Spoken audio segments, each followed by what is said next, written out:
I'm Brad Schoenfeld. I'm a professor at Lehman College in the Bronx, New York. I'm a researcher with over 300 published publications, and my primary area of focus is on body composition, on enhancing body composition, so enhancing muscle mass and reducing body fat, as well as various strategies to influence strength and power and other positive markers of performance, human performance.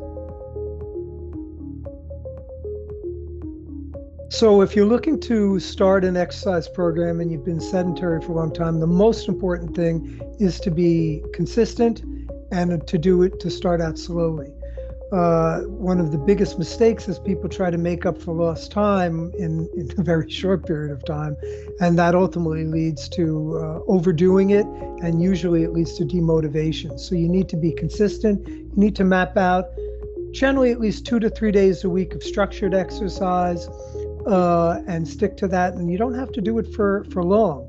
So your actual workout sessions can be somewhere between 30 to 45 minutes or so and achieve terrific results. The program should have a combination of aerobic training and resistance training. They are both extremely important and they are complementary of one another. The aerobic training actually can be done. You don't necessarily have to structure that into gym time where you're walking on a treadmill. The way I look at it, you should look to structure your daily lifestyle to have a step count. You want to achieve, it's not a magic number, but usually 8 to 10,000 steps a day should be generally somewhere as a good target to start. If you can do more, that's great.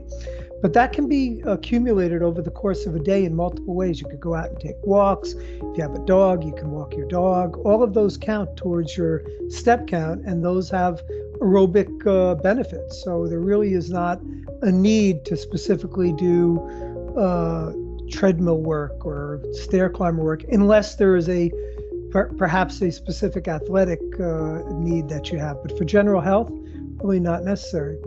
As far as resistance training, I would say that is the most important thing everyone needs to do for their overall health and wellness. There are just so many benefits to resistance training. And again, as I mentioned, that needs to be more structured, but you can do that in fairly short periods of time.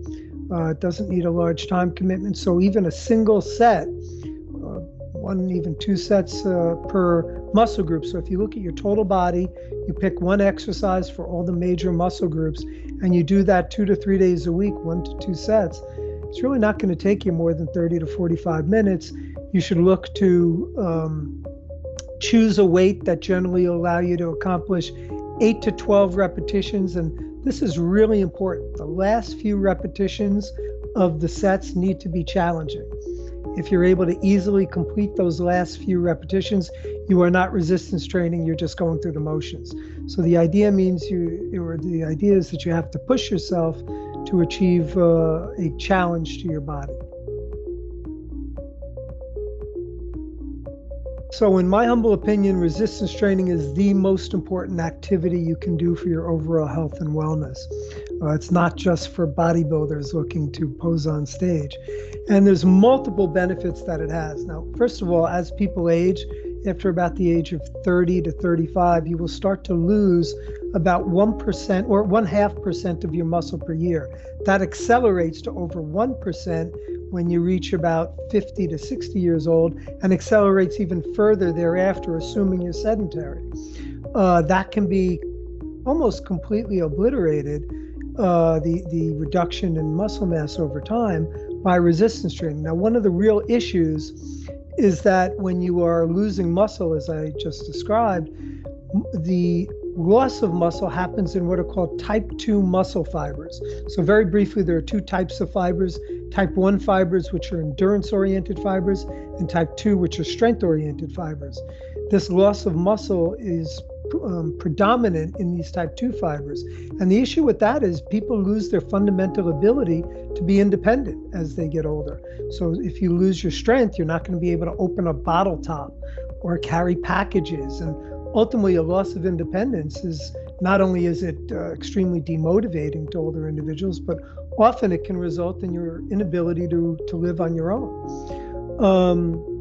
So offsetting that resistance training really is the only way to truly offset that loss of muscle and the loss of strength. So while muscle mass, certainly you can offset the muscle mass loss, but it is somewhat independent of strength. There is a neural component, a nerve-related component to strength that also is developed through resistance training. So resistance training really is it's a neuromuscular, it has benefits to the neuromuscular system, both the muscle itself as well as the nervous system that activates these muscles. It's extremely important from a bone context. So another real issue as people age is that there is generally a loss of bone in congruence with that loss of muscle, and it is particularly of issue with women. So women comprise 80% of the cases of what is called osteoporosis, which is basically porous bone. It's a hollowing out of the bone, and it has really severe ramifications, including at severe levels, you can break your bones from sneezing or getting hugged by a loved one. So resistance training, again, can stave off that loss of bone. There's also beneficial effects on posture, and that is related to the loss of muscle and bone. So resistance training is certainly the best, if not the only way that you can really maintain postural benefits. There's obviously just an aesthetic component where when you look better, people tend to feel better. So there's a mental aspect where when people start to feel old because they lack energy and they lack the ability to do things, it has negative effects on their mental being. And resistance training has been shown to have huge positive effects in this area. The best time to start is as early as possible. It's particularly important for women with bone loss because you build up a bone bank over time that ultimately can stay with you through older age. But the good news is it's never too late to start, and we've conducted meta-analyses on the oldest of old, which are 75 years and older, and literally within 8 to 12 weeks, they increased their strength by 50 to 100%. So huge benefits, and I'll leave you with this. The one seminal study was carried out in nursing homes in 90-year-old individuals, just doing leg extensions, a very basic exercise. They did it 3 times a week for 8 weeks. Huge benefits to their strength, their physical function, their ability to get around. But what to me was one of the most incredible things was that 3 of the 10 subjects were able to walk without the assistance of their canes after the 8-week study. So there's nothing more functional than the ability to walk.